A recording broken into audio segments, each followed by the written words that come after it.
बहुत बहुत शुक्रिया आपका बेहद अहम जानकारी के लिए। मथुरा में श्री कृष्ण जन्मभूमि की जगह और उससे मुल्हिक शाही ईदगाह मस्जिद है, जिस पर जमीन की मिल्कियत को लेकर तनाज़ा चल रहा है। इस तनाज़े पर मथुरा की अदालत में आज समाअत का अहम दिन है।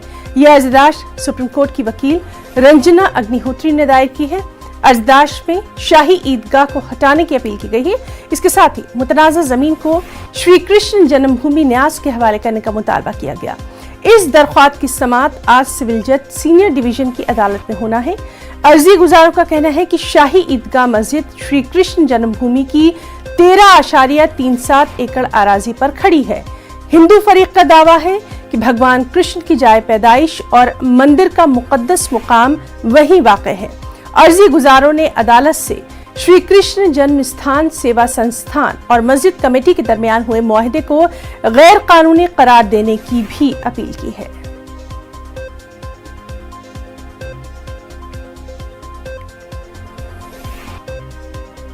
और चलिए सीधे रुख करेंगे मथुरा का। हमारे साथ मौजूद हैं हमारे नुमाइंदे नितिन गौतम। नितिन, आपसे जानना चाहेंगे, आज बेहद अहम दिन है, खास तौर पर इसके ताल्लुक से मथुरा शाही ईदगाह मस्जिद तनाज़े के ताल्लुक से तफसीलात चाहेंगे।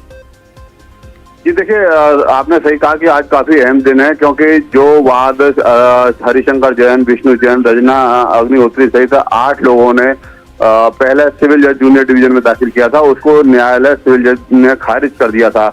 और उसके बाद ये अपील में जिला जज के यहाँ गए थे और जिला जज ने पिछली तारीख पर इसको स्वीकार कर लिया था, इनके बात को स्वीकार कर लिया था। और निचली अदालत में अब यह बात चलने के लिए आदेश दिए हैं जिला जज ने। जिला जज के आदेश पर आज इस मामले की पहली सुनवाई न्यायालय सिविल जज सीनियर डिवीजन में होगी।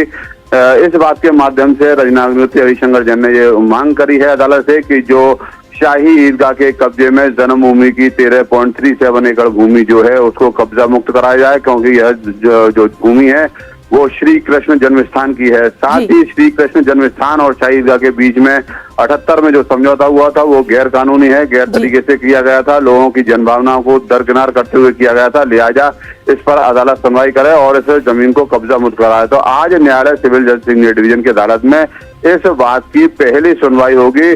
पत्रावली और जिला जज के आदेश के साथ जो पक्षकार हैं वो न्यायालय सिविल जज में जाएंगे और कितने बजे तक की सुनवाई होना है नितिन, इसके ताल्लुक से कोई इत्तला?